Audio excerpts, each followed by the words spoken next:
ನಮಸ್ಕಾರ. ಇವತ್ತಿನ ಈ ಆಳವಾದ ವಿಶ್ಲೇಷಣೆಗೆ ಸ್ವಾಗತ. ನಮಸ್ಕಾರ. ದಿನಕ್ಕೊಂದು ಗ್ರಹ ನಮ್ಮ ಮೂಡ್ ಕಂಟ್ರೋಲ್ ಮಾಡುತ್ತೆ ಅಥವಾ ನಮ್ಮ ನಿರ್ಧಾರಗಳನ್ನೇ ಬದಲಾಯಿಸುತ್ತೆ ಅಂತ ಯಾರಾದ್ರೂ ಹೇಳಿದ್ರೆ ನಾವು ನಂಬ್ತೀವಾ? ಸಾಮಾನ್ಯವಾಗಿ ನಂಬೋದು ಕಷ್ಟನೇ. ಹೌದು. ಆದ್ರೆ ಇವತ್ತು ನಾವು ಇದೇ ರೀತಿಯ ಒಂದು ಕುತೂಹಲಕಾರಿ ವಿಷಯವನ್ನ ಬಿಡಿಸಿ ನೋಡ್ತಾ ಇದ್ದೀವಿ. ನಮ್ಮ ಇಂದಿನ ಈ ಮೂಲಗಳ ಅಧ್ಯಯನಕ್ಕೆ ಆಧಾರವಾಗಿರೋದು ಒಂದು ವಿಶೇಷವಾದ ತೆಲುಗು ಜ್ಯೋತಿಷ್ಯದ ಡಾಕ್ಯುಮೆಂಟ್. ಕರೆಕ್ಟ್. ಇದು ಮುಖ್ಯವಾಗಿ ಮಾರ್ಚ್ 2ರಿಂದ ಮಾರ್ಚ್ 5ರವರೆಗಿನ ಅಂದ್ರೆ ವೃಷಭ ರಾಶಿಯ ಭವಿಷ್ಯ ಮತ್ತು ಮಾರ್ಗದರ್ಶನವನ್ನ ಒಳಗೊಂಡಿದೆ. ಇದೊಂದು ಬಹಳ ಇಂಟ್ರೆಸ್ಟಿಂಗ್ ಆಗಿರುವಂತ ಮಾಹಿತಿಯಾಗಿದೆ. ಅಂದ್ರೆ ನಾವು ದಿನನಿತ್ಯ ಪೇಪರಲ್ಲಿ ನೋಡುವ ಸಾಮಾನ್ಯ ರಾಶಿ ಭವಿಷ್ಯಗಳಿಗಿಂತ ಖಂಡಿತ ಭಿನ್ನವಾಗಿದೆ. ಹೌದು, ಸ್ವಲ್ಪ ಡಿಫರೆಂಟ್ ಅಂತಾನೆ ಹೇಳ್ಬೋದು. ಚರ್ಚೆಗೆ ಇಳಿಯೋ ಮುನ್ನ ಕೇಳುಗರಿಗೆ ಈ ಮೂಲದ ಬಗ್ಗೆ ಒಂದು ಸಣ್ಣ ಹಿನ್ನೆಲೆಯನ್ನ ನಾವು ತಟಸ್ಥವಾಗಿ ಹೇಳ್ಬಿಡೋಣ. ಖಂಡಿತ, ಅದು ಮುಖ್ಯ. ಈ ಡಾಕ್ಯುಮೆಂಟ್ನಲ್ಲಿ ಶ್ರೀ ರೇಣುಕಾ ಯಲ್ಲಮ್ಮ ತಾಯಿಯ ದೇವಾಲಯ ಮತ್ತು ಪೂಜಾರಿ ಗುರೂಜಿ ಶ್ರೀನಿವಾಸರಾಜು ಅವರ ಉಲ್ಲೇಖವಿದೆ. ಮಾಹಿತಿಗಾಗಿ ಅವರ ಫೋನ್ ಸಂಖ್ಯೆ 89717666 ಇದನ್ನು ಕೂಡ ಇದರಲ್ಲಿ ನೀಡಲಾಗಿದೆ. ಆಸ್ತಿ ವಿವಾದಗಳು, ಪ್ರೇಮ ವಿವಾಹದ ಸಮಸ್ಯೆಗಳು, ಆರ್ಥಿಕ ತೊಂದರೆಗಳು, ಆರೋಗ್ಯದ ಸಮಸ್ಯೆಗಳು, ಜೊತೆಗೆ ವಶೀಕರಣದಂತಹ ವಿಚಾರಗಳಿಗೂ. ಹೌದು, ಸ್ತ್ರೀ-ಪುರುಷ ವಶೀಕರಣದಂತಹ ವಿಚಾರಗಳಿಗೆ ಅವರು ಪರಿಹಾರ ಮತ್ತು ವಿಶೇಷ ಹೋಮಗಳನ್ನು ಮಾಡ್ತಾರೆ ಅಂತ ಈ ಮೂಲದಲ್ಲಿ ಹೇಳಲಾಗಿದೆ. ಇದಿಷ್ಟು ಈ ಡಾಕ್ಯುಮೆಂಟ್ನ ಹಿನ್ನೆಲೆ. ಸರಿ. ಆದ್ರೆ ನಾವು ಇವತ್ತು ಈ ನಿರ್ದಿಷ್ಟ ಮಾಹಿತಿಯನ್ನ ಇಷ್ಟೊಂದು ಆಳವಾಗಿ ವಿಶ್ಲೇಷಣೆ ಮಾಡ್ತಿರೋದಕ್ಕೆ ಒಂದು ಮುಖ್ಯ ಕಾರಣ ಇದೆ ಅಲ್ವಾ? ಎಕ್ಸಾಕ್ಟ್ಲಿ. ಆ ಹಿನ್ನೆಲೆಯನ್ನ ಪಕ್ಕಕ್ಕಿಟ್ಟು ನಾವು ಕೇವಲ ಇದರಲ್ಲಿರುವ ಮಾಹಿತಿಯ ಸ್ವರೂಪವನ್ನ ನೋಡಿದ್ರೆ ನಮ್ಮ ಇಂದಿನ ಮಿಷನ್ ಏನೆಂದು ಅರ್ಥವಾಗುತ್ತೆ. ಇಲ್ಲಿ ಗಮನಿಸಬೇಕಾದ ಪ್ರಮುಖ ವಿಚಾರ ಅಂದ್ರೆ ಈ ಮೂಲ ದೃಕ್ಪಂಚಾಂಗವನ್ನ ಆಧರಿಸಿದೆ. ಅಂದ್ರೆ ಗಣಿತದ ಲೆಕ್ಕಾಚಾರ. ಹೌದು, ಗ್ರಹಗಳ ಸ್ಥಿತಿ ಮತ್ತು ನಕ್ಷತ್ರಗಳ ಪ್ರಭಾವವನ್ನ ಗಣಿತದ ಲೆಕ್ಕಾಚಾರದಂತೆ ವಿಶ್ಲೇಷಣೆ ಮಾಡಿದ್ದಾರೆ. ಸುಮ್ನೆ ಇಂದು ಶುಭ ಅಥವಾ ಇಂದು ಅಶುಭ ಎನ್ನುವ ಬದಲು ನಿರ್ದಿಷ್ಟವಾದ ಶೇಕಡಾವಾರು ಲೆಕ್ಕಾಚಾರಗಳನ್ನ ಕೊಟ್ಟಿದ್ದಾರೆ. ಕರೆಕ್ಟ್. ಉದಾಹರಣೆಗೆ 80% ಅನುಕೂಲವಿದ್ರೆ 10% ಕೋಪ ಹೇಗೆ ಅಪಾಯ ತರಬಹುದು ಅಂತ. ನಿಖರವಾದ ಎಚ್ಚರಿಕೆಗಳು. ನಿಖರವಾಗಿ. ನಮ್ಮ ಉದ್ದೇಶ ಏನಂದ್ರೆ ಕೇಳುಗರಿಗೆ ಜ್ಯೋತಿಷ್ಯದಲ್ಲಿ ನಂಬಿಕೆ ಇರ್ಲಿ ಅಥವಾ ಇಲ್ದಿರ್ಲಿ, ಈ ಮಾಹಿತಿಯಲ್ಲಿ ಅಡಗಿರುವ ಅದ್ಭುತವಾದ ಸೈಕಲಾಜಿಕಲ್ ಮ್ಯಾನೇಜ್ಮೆಂಟ್ ಟ್ಯಾಕ್ಟಿಕ್ಸ್ ಅಂದ್ರೆ ಮಾನಸಿಕ ನಿರ್ವಹಣಾ ತಂತ್ರಗಳು ಮತ್ತು ಪ್ರಾಯೋಗಿಕ ಜೀವನ ಪಾಠಗಳು. ಹೌದು, ಅವನ್ನ ಹೊರತೆಗೆಯೋದು ನಮ್ಮ ಮುಖ್ಯ ಉದ್ದೇಶ. ಅವು ನಮ್ಮ ದೈನಂದಿನ ಗಡಿಬಿಡಿಯ ಜೀವನಕ್ಕೆ ಹೇಗೆ ಅಪ್ಲೈ ಆಗ್ತವೆ ಅನ್ನೋದನ್ನ ನೋಡೋದು ನಿಜಕ್ಕೂ ಕುತೂಹಲಕಾರಿಯಾಗಿದೆ. ನಿಜ. ನನಗಂತೂ ಇದರಲ್ಲಿರುವ ಗ್ರಹಗಳ ಲೆಕ್ಕಾಚಾರ ಬಹಳ ಇಂಟ್ರೆಸ್ಟಿಂಗ್ ಅನಿಸ್ತು. ಹೌದು. ಈ ಮೂಲವು ಮಾರ್ಚ್ 2ರಿಂದ 5ರವರೆಗಿನ ಕೇವಲ 4 ದಿನಗಳ ಬಗ್ಗೆ ಮಾತ್ರ ಮಾತಾಡುತ್ತೆ. ಆದ್ರೆ ಈ 4 ದಿನಗಳು ಮುಂದಿನ 100 ದಿನಗಳ ಬುನಾದಿಯನ್ನ ಹಾಕ್ತವೆ ಅಂತ ಹೇಳಲಾಗಿದೆ ಅಲ್ವಾ? ಎಕ್ಸಾಕ್ಟ್ಲಿ. ಮುಖ್ಯವಾಗಿ 5 ಗ್ರಹಗಳ ಪ್ರಭಾವವನ್ನ ಇಲ್ಲಿ ಬಿಚ್ಚಿಡ್ಲಾಗಿದೆ. ಸೂರ್ಯನು 10ನೇ ಮನೆಯಲ್ಲಿ ಸಂಚರಿಸುತ್ತಿದ್ದು ವೃತ್ತಿ ಮತ್ತು ಗೌರವದ ಮೇಲೆ ಬರೋಬ್ಬರಿ 70% ಪ್ರಭಾವ. ಹೌದು. ಇನ್ನು ಚಂದ್ರ ಈ 4 ದಿನಗಳಲ್ಲಿ 3 ರಾಶಿಗಳನ್ನ ಪ್ರವೇಶಿಸ್ತಾನೆ. ಇದು ನಮ್ಮ ಭಾವನಾತ್ಮಕ ಏರಿಳಿತಗಳಿಗೆ ಕಾರಣವಾಗುತ್ತೆ ಅಂತ ಇದೆ. Mood swings. ಕರೆಕ್ಟ್. ಇನ್ನು ಶುಕ್ರ 80% ಆರ್ಥಿಕ ಸ್ಥಿರತೆಯ ಸಂಕೇತ. ಬುಧ ಲಾಭಸ್ಥಾನದಲ್ಲಿದ್ದು ಹೊಸ ಪರಿಚಯ ತರ್ತಾನೆ. ಮತ್ತು ಗುರು. ಹೌದು. ಕೊನೆಯದಾಗಿ ಗುರು ಕುಟುಂಬದಲ್ಲಿ 60% ಸಕಾರಾತ್ಮಕ ಬದಲಾವಣೆ ತರ್ತಾನೆ ಅಂತ ಮೂಲದಲ್ಲಿದೆ. ಇಷ್ಟೊಂದು ಗ್ರಹಗಳು ಒಂದೇ ಬಾರಿಗೆ ಇನ್ಫ್ಲೂಯೆನ್ಸ್ ಮಾಡ್ತಿವೆ ಅಂದ್ರೆ ಇದರ ಪ್ರಾಕ್ಟಿಕಲ್ ಅರ್ಥ ಏನು? ಇದನ್ನ ನಾವು ಒಂದು ಬಿಗ್ಗರ್ ಪಿಕ್ಚರ್ನಲ್ಲಿ ನೋಡ್ಬೇಕು. ಈ 5 ಗ್ರಹಗಳ ಪ್ರಭಾವ ಅನ್ನೋದು ಕೇವಲ ಆಕಾಶದಲ್ಲಿ ನಡೆಯೋ ವಿದ್ಯಮಾನ ಅಲ್ಲ. ನಮ್ಮ ದೈನಂದಿನ ನಿರ್ಧಾರಗಳ ಮೇಲೆ ಅದು ಹೇಗೆ ಪರಿಣಾಮ ಬೀರುತ್ತೆ ಅನ್ನೋದು ಇಲ್ಲಿ ಮುಖ್ಯ. ಅಂದ್ರೆ ನಮ್ಮ ಡಿಸಿಷನ್ಸ್ ಮೇಲೆ. ಹೌದು. ಮೂಲದಲ್ಲಿ ಬಹಳ ಸ್ಪಷ್ಟವಾಗಿ ಒಂದು ಮಾತಿದೆ. ಈ 4 ದಿನಗಳಲ್ಲಿ ನಾವು ತೆಗೆದುಕೊಳ್ಳುವ ಕೇವಲ 2 ನಿರ್ಧಾರಗಳು. 2 ನಿರ್ಧಾರಗಳು. ಹೌದು. ಒಂದು ಆರ್ಥಿಕ ನಿರ್ಧಾರ ಮತ್ತು ಮತ್ತೊಂದು ಸಂಬಂಧಗಳಿಗೆ ಸಂಬಂಧಿಸಿದ ನಿರ್ಧಾರ. ಇವೆರಡೂ ಮುಂದಿನ 100 ದಿನಗಳ ಭವಿಷ್ಯದ ಮೇಲೆ ನೇರ ಪರಿಣಾಮ ಬೀರ್ಲಿವೆ. ಅಂದ್ರೆ ನಾವು ಆಡುವ ಪ್ರತಿಯೊಂದು ಮಾತು, ಮಾಡುವ ಪ್ರತಿಯೊಂದು ಖರ್ಚು ಒಂದು ರೀತಿ ಬಟರ್ಫ್ಲೈ ಎಫೆಕ್ಟ್ ತರಹ ಕೆಲಸ ಮಾಡುತ್ತೆ ಅಂತನಾ? ಖಂಡಿತ. ನಾವು ಇಡುವ ಹೆಜ್ಜೆ ಆ ಕ್ಷಣಕ್ಕೆ ಮಾತ್ರ ಸೀಮಿತವಾಗಿರಲ್ಲ, ಅದು ಮುಂದಿನ 3 ತಿಂಗಳ ಬದುಕಿನ ದಿಕ್ಕನ್ನ ನಿರ್ಧರಿಸುತ್ತೆ. ಈ ಗ್ರಹಗತಿಗಳ ರೆಫರೆನ್ಸ್ ಇದೆಯಲ್ಲ, ಅದು ಮನುಷ್ಯನಿಗೆ ಎಚ್ಚರಿಕೆಯಿಂದ ಹೆಜ್ಜೆ ಇಡಲು ನೀಡುವ ಒಂದು ಅಲಾರಂ ಬೆಲ್ಲಿದ್ದ ಹಾಗೆ. ನಮ್ಮ ಲೈಫ್ನ ಕಂಟ್ರೋಲ್ ನಮ್ಮ ಕೈಯಲ್ಲೇ ಇದೆ, ಆದರೆ ನಾವು ಎಷ್ಟು ಪ್ರಜ್ಞಾಪೂರ್ವಕವಾಗಿ ಡಿಸಿಷನ್ ತಗೋತೀವಿ ಅನ್ನೋದು ಇಲ್ಲಿ ಪಾಯಿಂಟ್.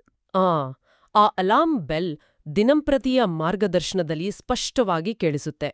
ಈಗ ಮಾರ್ಚ್ 2 ಅಂದ್ರೆ ಸೋಮವಾರದ ವಿಚಾರಕ್ಕೆ ಬರೋಣ. ಸರಿ. ಇದು ಚಂದ್ರನ ಪ್ರಭಾವ ಹೆಚ್ಚಿರುವ ದಿನ. ಈ ದಿನದ ಬಗ್ಗೆ ಡಾಕ್ಯುಮೆಂಟ್ನಲ್ಲಿ 3 ಪ್ರಮುಖ ವಿಚಾರಗಳಿವೆ. ವೃತ್ತಿಯಲ್ಲಿ ಯಾವುದಾದ್ರೂ ಹೊಸ ಆಲೋಚನೆ ಬಂದ್ರೆ ಅದು ಮುಂದಿನ 30 ದಿನಗಳಲ್ಲಿ ದೊಡ್ಡ ಅವಕಾಶವಾಗಬಹುದು.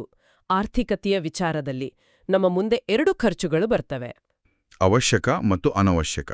ಹೌದು. ಅವೆರಡನ್ನ ವಿಂಗಡಿಸಿ ಅನಗತ್ಯ ಖರ್ಚನ್ನ ತಡೆದ್ರೆ 20% ಹಣ ಉಳಿತಾಯ ಮಾಡಬಹುದು. ಇನ್ನು 3ನೇದು ಕುಟುಂಬದ ವಿಚಾರ ಅಲ್ವಾ? ಹೌದು. ಕುಟುಂಬದಲ್ಲಿ ಸಣ್ಣ ಪುಟ್ಟ ಭಿನ್ನಾಭಿಪ್ರಾಯ ಬಂದಾಗ ಕೇವಲ 2 ಮಾತುಗಳನ್ನ ಕಡಿಮೆ ಆಡೋದ್ರಿಂದ 100ಕ್ಕೂ 100 ಸಮಸ್ಯೆ ಪರಿಹಾರವಾಗುತ್ತೆ ಅಂತ ಹೇಳಲಾಗಿದೆ. ಜೊತೆಗೆ 7 ಗಂಟೆ ನಿದ್ರೆ ಮತ್ತು ಹೆಚ್ಚು ನೀರು ಕುಡಿಯಲು ಸೂಚಿಸಲಾಗಿದೆ. ಇಲ್ಲಿ ನೋಡಿ, ನಾವು ಲಾಜಿಕಲ್ ಆಗಿ ಯೋಚನೆ ಮಾಡಿದ್ರೆ ಸೋಮವಾರ ಸಾಮಾನ್ಯವಾಗಿ ಎಲ್ಲರಿಗೂ ವರ್ಕ್ ಪ್ರೆಷರ್ ಜಾಸ್ತಿ ಇರೋ ದಿನ. ವೀಕೆಂಡ್ ಮುಗಿದು ಆಫೀಸ್ಗೆ ಹೋದಾಗ ಸಹಜವಾಗಿ ಸ್ಟ್ರೆಸ್ ಇರುತ್ತೆ. ಖಂಡಿತ. ಅಂಥದ್ರಲ್ಲಿ 2 ಮಾತು ಕಡಿಮೆ ಆಡಿ ಅಂತ ಹೇಳಿರೋದು ಪ್ಯೂರ್ ಸೈಕಾಲಜಿ. ಹೌದು. ಆಯಾಸದಲ್ಲಿರುವಾಗ ನಾವು ಆಡೋ ಮಾತುಗಳು ಬೇಗ ಜಗಳಕ್ಕೆ ಕಾರಣವಾಗ್ಬೋದು. ಹಾಗಾಗಿ ನಿದ್ರೆ, ನೀರು ಮತ್ತು ಮೌನ, ಇವು 3 ಸೇರಿ ನಮ್ಮ ಮಾನಸಿಕ ಸಮತೋಲನವನ್ನ ಕಾಪಾಡ್ತವೆ. ಅದು ನಿಜ. ಪ್ರಾಕ್ಟಿಕಲ್ ಆಗಿ ನಾವು ಸಂಜೆ ಟ್ರಾಫಿಕ್ನಲ್ಲಿ ಸಿಕ್ಕಾಕೊಂಡು ಮನೆಗೆ ಹೋದಾಗ ಮೌನವಾಗಿರೋದು ದೊಡ್ಡ ಸವಾಲೇ ಸರಿ. ಹೌದು, ಅದು ನಿಜ. ಇನ್ನು ಮಾರ್ಚ್ 3 ಮಂಗಳವಾರದ ವಿಚಾರಕ್ಕೆ ಬಂದ್ರೆ ಇದು ಮಂಗಳನ ಪ್ರಭಾವದ ದಿನ. 60% ಮಂಗಳನ ಪ್ರಭಾವದಿಂದ ಮನುಷ್ಯನಲ್ಲಿ 70% ಆತ್ಮವಿಶ್ವಾಸ ಹೆಚ್ಚಾಗುತ್ತೆ. ಕರೆಕ್ಟ್. ಆದ್ರೆ ಇಲ್ಲೊಂದು ದೊಡ್ಡ ವಾರ್ನಿಂಗ್ ಇದೆ. ಕೇವಲ 10%ದಷ್ಟು ಕೋಪ ಹೆಚ್ಚಾದ್ರೂ ದೊಡ್ಡ ಅಪಾಯ ಕಟ್ಟಿಟ್ಟ ಬುತ್ತಿ ಅಂತ ಹೇಳಲಾಗಿದೆ. ಈ 10% ಕೋಪದ ವಿಚಾರ ನಮ್ಮ ಲೈಫ್ಗೆ ಬಹಳ ದೊಡ್ಡ ಲೆಸನ್. ಮೂಲದಲ್ಲಿ ಕೇವಲ ಎಚ್ಚರಿಕೆ ನೀಡಿ ಸುಮ್ಮನಾಗಿಲ್ಲ. 3 ಅದ್ಭುತವಾದ ನಿಯಮಗಳನ್ನು ಕೊಟ್ಟಿದ್ದಾರೆ. ಕೋಪವನ್ನ ನಿಯಂತ್ರಿಸಿ, ಶಾಂತವಾಗಿ ಮಾತನಾಡಿ, ನಿರ್ಧಾರ ತೆಗೆದುಕೊಳ್ಳೋ ಮುನ್ನ 2 ಬಾರಿ ಯೋಚಿಸಿ, ಮತ್ತು ಕೊಟ್ಟ ಮಾತನ್ನ ಉಳಿಸ್ಕೊಳ್ಳಿ. ಎಕ್ಸಾಕ್ಟ್ಲಿ. ಜ್ಯೋತಿಷ್ಯದ ಆವರಣವನ್ನ ತೆಗೆದು ನೋಡಿದ್ರೆ ಇವು ಒಬ್ಬ ಮ್ಯಾನೇಜರ್ ಅಥವಾ ಲೀಡರ್ಗೆ ಇರಬೇಕಾದ ಅತ್ಯುತ್ತಮ ಗುಣಗಳು. ಯಶಸ್ಸಿಗೆ ಬೇಕಾದ ಬೇಸಿಕ್ ಫೌಂಡೇಶನ್ ಇದು. ಹೌದು. ಇದೇ ದಿನ ಹಳೆಯ ಬಾಕಿ ವಸೂಲಾತಿಯ ಸಾಧ್ಯತೆಗಳ ಬಗ್ಗೆಯೂ ಹೇಳಲಾಗಿದೆ. ಜೊತೆಗೆ ಸಂಜೆ 5ರಿಂದ 7 ಗಂಟೆವರೆಗೆ ಒಂದು ಶುಭ ಸಮಯವಿದ್ದು, ಆ ಸಮಯದಲ್ಲಿ 11 ಬಾರಿ ಹನುಮಾನ್ ಪ್ರಾರ್ಥನೆ ಮಾಡೋದ್ರಿಂದ ದೋಷ ಕಡಿಮೆ ಆಗುತ್ತೆ ಅಂತ ಮೂಲ ಹೇಳಿದೆ. ಆ ಸಮಯವನ್ನು ಗಮನಿಸಿ. ಸಂಜೆ 5ರಿಂದ 7 ಅಂದ್ರೆ ಸಾಮಾನ್ಯವಾಗಿ ನಮ್ಮ ವರ್ಕಿಂಗ್ ಅವರ್ಸ್ ಮುಗಿಯೋ ಸಮಯ. ಹೌದು. ಆ ಹೊತ್ತಿನಲ್ಲಿ ಮನುಷ್ಯ ದೈಹಿಕವಾಗಿ, ಮಾನಸಿಕವಾಗಿ ದಣಿದಿರ್ತಾನೆ. ಆ ಸಮಯದಲ್ಲಿ ಪ್ರಾರ್ಥನೆ ಅಥವಾ ಧ್ಯಾನದ ಮೂಲಕ ಮನಸ್ಸನ್ನ ಕೇಂದ್ರೀಕರಿಸುವುದು ಸ್ಟ್ರೆಸ್ ರಿಲೀಫ್ ಆಗುತ್ತೆ. ಕರೆಕ್ಟ್. ದಿನವಿಡೀ ಉಂಟಾದ ಒತ್ತಡವನ್ನ ರಿಲೀಸ್ ಮಾಡಿ ಆಂತರಿಕ ಶಾಂತಿಯನ್ನ ಕಂಡುಕೊಳ್ಳುವ ಒಂದು ಡಿಕಂಪ್ರೆಷನ್ ಟೆಕ್ನಿಕ್ ಅಂತ ನಾವು ಅರ್ಥ ಮಾಡ್ಕೋಬೇಕು. ಬಹಳ ಚೆನ್ನಾಗಿ ಹೇಳಿದ್ರಿ. ಈಗ ಬುಧವಾರ ಮತ್ತು ಗುರುವಾರದ ಕಡೆಗೆ ಹೋಗೋಣ. ಮಾರ್ಚ್ 4 ಬುಧವಾರ ಅತ್ಯಂತ ನಿರ್ಣಾಯಕ ದಿನ. ಅಂದು ಬುಧನ 70% ಪ್ರಭಾವ ಇರುತ್ತೆ. ಇಲ್ಲಿ ಬಳಸಲಾದ ಒಂದು ವಾಕ್ಯ ನನ್ನ ಗಮನ ಸೆಳೆಯಿತು.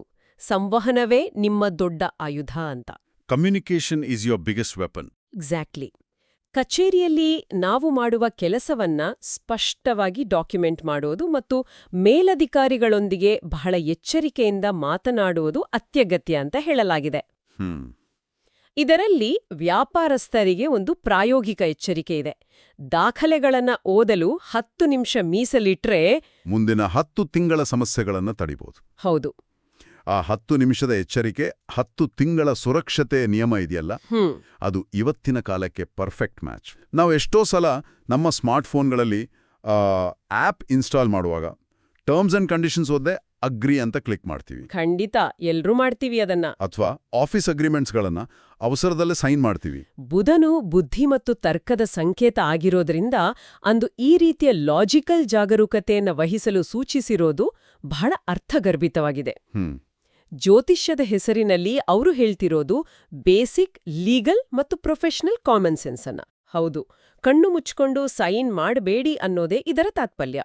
ಇನ್ನು ಮಾರ್ಚ್ 5 ಗುರುವಾರದ ವಿಚಾರಕ್ಕೆ ಬಂದ್ರೆ ಇದು ಗುರುವಿನ 80% ಆಶೀರ್ವಾದವಿರುವ ದಿನ. ಗುರುವಾರ ಅಂದ್ರೆ ಗುರುಬಲ. ಕರೆಕ್ಟ್. ಕಳೆದ 30 ದಿನಗಳಿಂದ ಕಾಯ್ತಿದ್ದ ಯಾವುದೋ ಒಂದು ಪ್ರಮುಖ ನಿರ್ಧಾರಕ್ಕೆ ಅಂದು ಸ್ಪಷ್ಟತೆ ಸಿಗಲಿದೆಯಂತೆ. ಹಿಂದೆ ಕಷ್ಟಪಟ್ಟು ಮಾಡಿದ ಒಳ್ಳೆಯ ಕೆಲಸಕ್ಕೆ ಮುಂದಿನ 90 ದಿನಗಳಲ್ಲಿ ತಕ್ಕ ಪ್ರತಿಫಲ ಸಿಗುವ ಸೂಚನೆ ಇದೆ. ಜೊತೆಗೆ ವಿದ್ಯಾರ್ಥಿಗಳಿಗೆ ಗುರುವಿನ ಅಂದ್ರೆ ಶಿಕ್ಷಕರ ಸಲಹೆಯನ್ನ ಪಾಲಿಸಲು ಮತ್ತು ಪ್ರತಿದಿನಕ್ಕಿಂತ 2 ಗಂಟೆ ಹೆಚ್ಚುವರಿಯಾಗಿ ಓದಲು ಸೂಚಿಸಲಾಗಿದೆ. ವಿದ್ಯಾರ್ಥಿಗಳಿಗೆ ಹೇಳಿರುವ ಆ 2 ಗಂಟೆ ಹೆಚ್ಚುವರಿ ಓದಿನ ವಿಚಾರದಲ್ಲಿ ಒಂದು ಲಾಜಿಕ್ ಇದೆ ನೋಡಿ. ಏನ್ ಲಾಜಿಕ್? ಗುರುಬಲ ಇದೆ, ಆಶೀರ್ವಾದ ಇದೆ ಅಂತ ಸುಮ್ಮನೆ ಕೂತರೆ ಪಾಸ್ ಆಗೋಕ್ ಸಾಧ್ಯವೇ. ಅದೃಷ್ಟ ನಮ್ಮ ಪರವಾಗಿ ಕೆಲಸ ಮಾಡಬೇಕು ಅಂದ್ರೆ ನಮ್ಮ ಶ್ರಮ ಅದಕ್ಕೆ ತಕ್ಕ ಹಾಗೆ ಇರಬೇಕು ಅನ್ನೋದನ್ನ ಇದು ಸ್ಪಷ್ಟಪಡಿಸುತ್ತೆ. ಬಹಳ ಸತ್ಯವಾದ ಮಾತು. ಶ್ರಮದ ಜೊತೆಗೆ ಆರೋಗ್ಯದ ಕಾಳಜಿಯೂ ಅಷ್ಟೇ ಮುಖ್ಯ ಅಲ್ವಾ? ಖಂಡಿತ. ಈ ಡಾಕ್ಯುಮೆಂಟ್ನಲ್ಲಿ ಮಾನಸಿಕ ಮತ್ತು ದೈಹಿಕ ಆರೋಗ್ಯವನ್ನ ಕಾಪಾಡಿಕೊಳ್ಳಲು ಒಂದು ಸ್ಪಷ್ಟವಾದ ಟೂಲ್ ಕಿಟ್ ಅನ್ನೇ ಕೊಟ್ಟಿದ್ದಾರೆ. ದಿನಕ್ಕೆ ಕನಿಷ್ಠ 3 ಲೀಟರ್ ನೀರು ಕುಡಿಯೋದು, ಜೀರ್ಣಕ್ರಿಯೆ ಸುಧಾರಿಸಲು 2 ದಿನಗಳ ಕಾಲ ಹಗುರವಾದ ಆಹಾರ ಸೇವನೆ, ಪ್ರತಿದಿನ 20 ನಿಮಿಷಗಳ ನಡೆಗೆ ಮತ್ತು ಧ್ಯಾನ. ಹೌದು, ಎಲ್ಲಕ್ಕಿಂತ ಮುಖ್ಯವಾದಿ 10 ನಿಮಿಷಗಳ ಕಾಲ ಕೇವಲ ಉಸಿರಾಟದ ಮೇಲೆ ಗಮನವಿಟ್ಟು ಮಾಡುವ ಧ್ಯಾನ. ಇದೊಂದು ಸಂಪೂರ್ಣ ವೆಲ್ನೆಸ್ ರಿಟ್ರೀಟ್ ಪ್ಯಾಕೇಜ್ನಂತಿದೆ. ನಿಜವಾಗಿಯೂ ಇದು ಯಾವುದೇ ಮಾಡರ್ನ್ ಡಾಕ್ಟರ್ ಅಥವಾ ಲೈಫ್ ಕೋಚ್ ಕೊಡುವಂಥ ಅಡ್ವೈಸ್. ಕೇವಲ ಆರೋಗ್ಯ ಮಾತ್ರವಲ್ಲ, ರಿಲೇಶನ್ಶಿಪ್ ಮ್ಯಾನೇಜ್ಮೆಂಟ್ ಬಗ್ಗೆಯೂ ಇಲ್ಲಿ ಬಹಳ ಡೆಪ್ತ್ ಇರುವ ವಿಚಾರಗಳಿವೆ. ಚಂದ್ರ ಮತ್ತು ಶುಕ್ರರ 70% ಪ್ರಭಾವದ ಹಿನ್ನೆಲೆಯಲ್ಲಿ ಬರುವ ಆ 3 ಸೆಕೆಂಡ್ ನಿಯಮ ನಾವು ದೈನಂದಿನ ಜೀವನದಲ್ಲಿ ಅಳವಡಿಸಿಕೊಳ್ಳಬೇಕಾದ ಒಂದು ಸೂತ್ರ. ಆ 3 ಸೆಕೆಂಡ್ ನಿಯಮ. ಯಾವುದೇ ಮಾತಿಗೆ ಅಥವಾ ಸನ್ನಿವೇಶಕ್ಕೆ ತಕ್ಷಣ ರಿಯಾಕ್ಟ್ ಮಾಡೋ ಮುನ್ನ ಕೇವಲ 3 ಸೆಕೆಂಡ್ಗಳ ಕಾಲ ಕಾಯೋದು. ಹೌದು. ಗಂಡ ಹೆಂಡತಿ ಮಧ್ಯೆ ಜಗಳ ಆದಾಗ ಆ 3 ಸೆಕೆಂಡ್ ಕಾಯೋದಿದೆಯಲ್ಲ ಅದು ಕಷ್ಟ. ಅದು ಪ್ರಾಯಶಃ ರಿಲೇಶನ್ಶಿಪ್ನ ಅತ್ಯಂತ ಕಷ್ಟದ 3 ಸೆಕೆಂಡುಗಳು ಅಂತ ನನಗನಿಸುತ್ತೆ. ಖಂಡಿತ. ಆದರೆ ಆ ಸಣ್ಣ ವಿರಾಮ ನಮ್ಮ ಬ್ರೈನ್ಗೆ ರಿಯಾಕ್ಟ್ ಮಾಡೋದ್ರ ಬದಲು ರೆಸ್ಪಾಂಡ್ ಮಾಡೋಕೆ ಟೈಮ್ ಕೊಡುತ್ತೆ. ಕರೆಕ್ಟ್. ಗಂಡ ಹೆಂಡತಿ ನಡುವೆ ಆರ್ಥಿಕ ವಿಚಾರಗಳ ಬಗ್ಗೆ, ಸಮಯದ ಕೊರತೆಯ ಬಗ್ಗೆ ಬರುವ ಅಪಾರ್ಥಗಳನ್ನ ಕೇವಲ 10 ನಿಮಿಷ ಕೂತು ಮಾತಾಡುವ ಮೂಲಕ 100ಕ್ಕೆ 100 ಸಾಲ್ವ್ ಮಾಡ್ಬೋದು ಅಂತ ಮೂಲದಲ್ಲಿ ಹೇಳಲಾಗಿದೆ. ಇನ್ನು ಮಕ್ಕಳ ವಿಚಾರದಲ್ಲಿ ಅವರಲ್ಲಿ 80% ಸುಧಾರಣೆಯನ್ನ ಕಾಣಲು ಪೋಷಕರು ನೀಡಬೇಕಾದ 3 ಪ್ರಮುಖ ಅಂಶಗಳನ್ನು ಪಟ್ಟಿ ಮಾಡಲಾಗಿದೆ: ಪ್ರೋತ್ಸಾಹ, ಸಮಯ ಮತ್ತು ತಾಳ್ಮೆ. ಇವು ಬಹಳ ಮುಖ್ಯ. ಹೌದು. ಇವು ಕೇವಲ ಜ್ಯೋತಿಷ್ಯದ ನಿಯಮಗಳಲ್ಲ, ಇವು ಅದನ್ನು ಮೀರಿ ನಿಲ್ಲುವ ಮಾನವ ಸಂಬಂಧಿಯ ಮೌಲ್ಯಗಳು. ಪರಸ್ಪರ ಗೌರವ, ಸಂವಹನ ಇದ್ರೆ ಗ್ರಹಗತಿಗಳು ಏನೇ ಇದ್ರೂ ಸಂಬಂಧಗಳು ಗಟ್ಟಿಯಾಗಿರ್ತವೆ. ಅದು 100ಕ್ಕೆ 100 ಸತ್ಯ. ಇನ್ನು ಈ ಡಾಕ್ಯುಮೆಂಟ್ನಲ್ಲಿ ಕೊನೆಯದಾಗಿ 5 ಮುಖ್ಯ ಪರಿಹಾರಗಳನ್ನ ಅಂದ್ರೆ ರೆಮಿಡೀಸ್ನ ಸೂಚಿಸಲಾಗಿದೆ. ಅವುಗಳನ್ನ ನಾವು ತಟಸ್ಥವಾಗಿ ನೋಡೋದಾದ್ರೆ, ಪ್ರತಿದಿನ ಬೆಳಗ್ಗೆ ಸ್ನಾನದ ನಂತರ 11 ಬಾರಿ ಓಂ ದುರ್ಗಾದೇವ್ಯೈ ನಮಃ ಅಂತ ಜಪ ಮಾಡುವುದು, ಶುಕ್ರನ ಅನುಗ್ರಹಕ್ಕಾಗಿ 2 ಬಡವರಿಗೆ ಅನ್ನದಾನ ಮಾಡುವುದು. ಸರಿ. ಮನೆಯಲ್ಲಿ 4 ದಿನಗಳ ಕಾಲ ನಿರಂತರವಾಗಿ ದೀಪ ಹಚ್ಚುವುದು. ಇದರಿಂದ ಮನೆಯ ವಾತಾವರಣ 50% ಪ್ರಶಾಂತವಾಗುತ್ತೆ ಅಂತ ಹೇಳಲಾಗಿದೆ. 4ನೇಯದು ತುಳಸಿ ಗಿಡಕ್ಕೆ ನೀರುಣಿಸುವುದು ಮತ್ತು 5ನೇಯದು ಶುಕ್ರವಾರದಂದು ಬಿಳಿ ವಸ್ತ್ರ ಧರಿಸುವುದು ಅಥವಾ ಬಿಳಿ ಹೂವನ್ನ ಅರ್ಪಿಸುವುದು. ಇವುಗಳನ್ನ ಮಾಡೋದ್ರಿಂದ ಗ್ರಹಗಳ ಅನುಕೂಲತೆ 20% ಹೆಚ್ಚಾಗುತ್ತೆ ಅಂತ ಹೇಳಲಾಗಿದೆ. ಈ ಪರಿಹಾರಗಳ ಪಟ್ಟಿಯ ಜೊತೆಗೆ ನಾವು ಗಮನಿಸಲೇಬೇಕಾದ ಒಂದು ಅತ್ಯಂತ ಪ್ರಮುಖ ವಿಚಾರ ಇದೆ. ಯಾವುದದು? ಅದುವೇ ಈ ಮೂಲದಲ್ಲಿರುವ ಯಶಸ್ಸಿನ ಗಣಿತ. ಮನುಷ್ಯನ ಶ್ರಮ 100% ಇದ್ರೆ ಮಾತ್ರ ಗ್ರಹಗಳು ಕನಿಷ್ಠ 70% ಸಹಕರಿಸ್ತವೆ. ಅಂದ್ರೆ 70% ನಿಮ್ಮ ಶ್ರಮ ಮತ್ತು ಗ್ರಹಗಳ ಬೆಂಬಲವಾದರೆ ಉಳಿದ 30% ದೈವಕೃಪೆ. ಓ ನೈಸ್. ಇಲ್ಲಿ ಕೇವಲ ಕುರುಡು ನಂಬಿಕೆಗೆ ಜಾಗವಿಲ್ಲ. ಮನುಷ್ಯನ ಸ್ವಂತ ಪರಿಶ್ರಮ ಮತ್ತು ಪ್ರಾಯೋಗಿಕ ಆಲೋಚನೆಗೆ ಅತ್ಯುನ್ನತ ಸ್ಥಾನ ನೀಡಲಾಗಿದೆ. ಶ್ರಮವಿಲ್ದೆ ಏನು ಸಿಗೋದಿಲ್ಲ ಅನ್ನೋದು ಸಾರ್ವಕಾಲಿಕ ಸತ್ಯ. ಹಾಗಾದ್ರೆ ಈ ಆಳವಾದ ವಿಶ್ಲೇಷಣೆಯನ್ನ ನಾವು ಸಮ್ರೈಸ್ ಮಾಡೋದಾದ್ರೆ, ಈ ತೆಲುಗು ಜ್ಯೋತಿಷ್ಯದ ಮೂಲ ಕೇವಲ ವೃಷಭರಾಶಿಯ ಭವಿಷ್ಯವನ್ನ ಮಾತ್ರ ಹೇಳ್ತಿಲ್ಲ. ಬದಲಾಗಿ ತಾಳ್ಮೆ, ಆರ್ಥಿಕ ಶಿಸ್ತು ಅಂದ್ರೆ ಅನಗತ್ಯ ಖರ್ಚು ತಡೆಯೋದು, ಜಾಗರೂಕತೆ ಅಂದ್ರೆ ದಾಖಲೆ ಓದಿ ಸೈನ್ ಮಾಡೋದು, ಕೋಪ ನಿಯಂತ್ರಣ ಇಂತಹ ಅತ್ಯುತ್ತಮ ಜೀವನ ಪಾಠಗಳನ್ನ ಒಂದು ಸ್ಟ್ರಕ್ಚರ್ಡ್ ರೂಪದಲ್ಲಿ ನಮ್ಮ ಮುಂದಿಟ್ಟಿದೆ. ಹೌದು. ಕೇಳುಗರಿಗೆ ಇದು ಹೇಗೆ ಪ್ರಸ್ತುತ ಅಂತ ನೋಡಿದ್ರೆ ಇದು ಎಲ್ಲರಿಗೂ ಅನ್ವಯವಾಗುವ ಮಾರ್ಗದರ್ಶಿ. ಇಂದಿನ ವೇಗದ ಬದುಕಿನಲ್ಲಿ ಇನ್ಫಾರ್ಮೇಷನ್ ಓವರ್ಲೋಡ್ ಆಗಿರೋ ಟೈಮ್ನಲ್ಲಿ ಒಂದು ಕ್ಷಣ ನಿಂತು ಯೋಚಿಸಿ ನಿರ್ಧಾರ ತೆಗೆದುಕೊಳ್ಳುವುದು ಬಹಳ ಮುಖ್ಯ. ಖಂಡಿತ. ಮಾತನಾಡುವ ಮುನ್ನ 3 ಸೆಕೆಂಡ್ ಕಾಯಿರಿ ಅಥವಾ 10 ನಿಮಿಷ ಡಾಕ್ಯುಮೆಂಟ್ ಓದಲು ಸಮಯ ಕೊಡಿ ಅನ್ನೋ ಸಣ್ಣ ಸಣ್ಣ ಟ್ಯಾಕ್ಟಿಕ್ಸ್ ನಮ್ಮ ವೃತ್ತಿ ಮತ್ತು ವೈಯಕ್ತಿಕ ಜೀವನದಲ್ಲಿ ದೊಡ್ಡ ಪಾಸಿಟಿವ್ ಬದಲಾವಣೆಯನ್ನು ತರಬಲ್ಲವು. ಖಂಡಿತ.